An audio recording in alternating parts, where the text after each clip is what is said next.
Next మన third problem. If -3/7 equal to x/35 then find the value of x. మనకి 4 options ఇచ్చాడు. మరి ఏ కాంపిటేటివ్ ఎగ్జామ్ రాసినా ఆప్షన్స్ నుంచి చేయడం అనేది ఒక పద్ధతి. ఆప్షన్స్ ద్వారా చేస్తే కొంచెం వేగంగా చేసేది ఒక పద్ధతి. ఆప్షన్స్ ఎలిమినేషన్ చేసుకుంటూ నెక్స్ట్ రెండు చెప్తాను. ఇక్కడ మీకు ప్రాబ్లమ్ సాల్వింగ్ ఎలా చేయాలో చెప్తాను. ఆప్షన్స్ బట్టి కూడా మనం ఎలా మనకి ఆన్సర్ రాబట్టలో చెప్తాను. ఫస్ట్ ఇక్కడ మనం అబ్జర్వ్ చేసినట్లయితే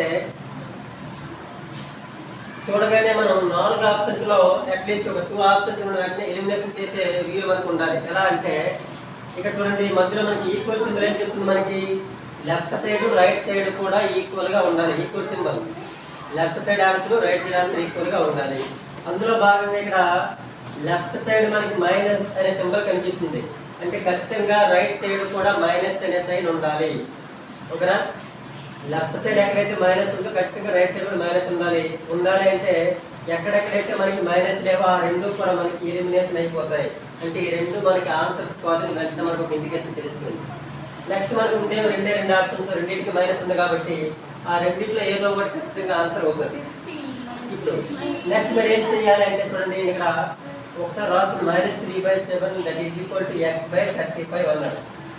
మరి దీని నుంచి మరి -15 21 అని చూసినట్లయితే ఒకసారి చూడండి, 7 35 వీళ్ళిద్దరి మధ్య రిలేషన్ చూద్దాం. ఇక్కడ ఉన్న 35 ఇది వచ్చేసరికి ఏమో 7 అయిపోయింది. అంటే ఒక నెంబర్ తగ్గిందంటే వారిని ఎవరో వచ్చి డివిజన్ చేసేది అర్థం. ఎవరు ఇక్కడ 5 కాబట్టి 5 7 35. ఓకేనా? కాబట్టి ఇక్కడ ఖచ్చితంగా ఇటు చూడండి, ఇటు నుంచి డీల్ అనుకోండి, ఇటు నుంచి డీల్ అనుకోండి. 5 7 35 సరిపోతుందా? అలాగే లెఫ్ట్ నుంచి రైట్ వెళ్ళాలి. ఇటు నుంచి కూడా సేమ్ అలాగే వెళ్ళేటప్పుడు 5 3 50.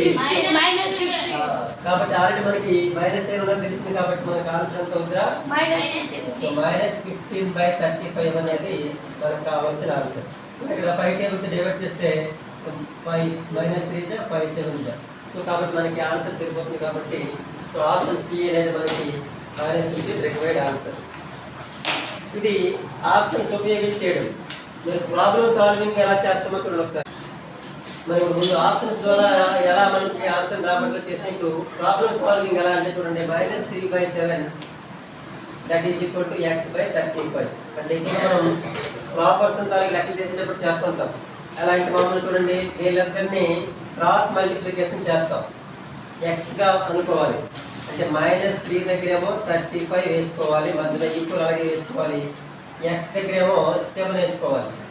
ఆ నెక్స్ట్ ఎక్స్ని అలాగే రైట్ సైడ్ ఉంచి 7 ఇటు పక్క తీసుకొచ్చారు. -3 × 35 7 ఇంటూ చేస్తుంది కాబట్టి ఇటు వస్తే డివిజన్లోకి వచ్చేస్తుంది. మరి 7తో 35 క్యాన్సిల్ అయిపోతుంది. 7 అంతలా 7 5 మరి 5 3 అంత -15. సో ఆ విధంగా మనం ప్రాబ్లమ్ సాల్వింగ్ లో కూడా మనం ఆ విధంగా ఎక్స్ వాల్యూ మనం రాబట్టవచ్చు. నెక్స్ట్ మరి fourth problem, 0.2 bar plus 0.23 bar equal to how much? ఇలా 4 ఆప్షన్స్ ఇచ్చాడు. ఇక్కడ జాగ్రత్త చూస్తే మనల్ని కనిపించడానికి మీరు ఎంత మీ మైండ్కి కళ్ళకి కూడా పని చెప్పాలి. ఇక్కడ సేమ్ ఒకేలా కనిపిస్తుంటాయి. ఇక్కడ 0.43 బార్ ఉంది, 3కి మాత్రమే బార్ ఉంది. 0.45 బార్ 5కి మాత్రమే బార్ ఉంది. 0.45 బార్ 45 అందరికీ బార్ ఉంది. 0.43 బార్ 43 అందరికీ బార్ ఉంది. అయితే అందుకని కష్టమైన బార్ 0.2 బార్ని చూడండి. ఇక్కడ 0.2 బార్ అలాగే 0.23 బార్ వీళ్ళందరినీ మనం యాడ్ చేస్తున్నాం. దీని ఆన్సర్ ఇప్పుడు రాస్తాను నేను. 0.2 bar is nothing bar 2 bar ఎవరికైనా బార్ అంటే బార్ అనే ఆ నెంబర్ అనేవాడు ఇన్ఫైనైట్ గా అలాగే వస్తూనే ఉంటుంది అర్థం.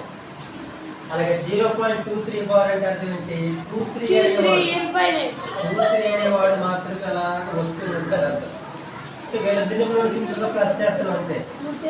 చూడండి, 0కి 0 యాడ్ చేస్తున్నాం. 0 4 5 4 5 4 5 ఇలా వస్తూ ఉంటుంది. ఓకేనా? సో దీన్ని ఇక్కడ మనం బార్లో రాసినప్పుడు ఎలా 0.450 అనేవాడు అలాగే రిపీటెడ్గా వస్తూ ఉన్నాడు కాబట్టి 0.45 బార్. ఓకేనా? మనం రాస్తాం.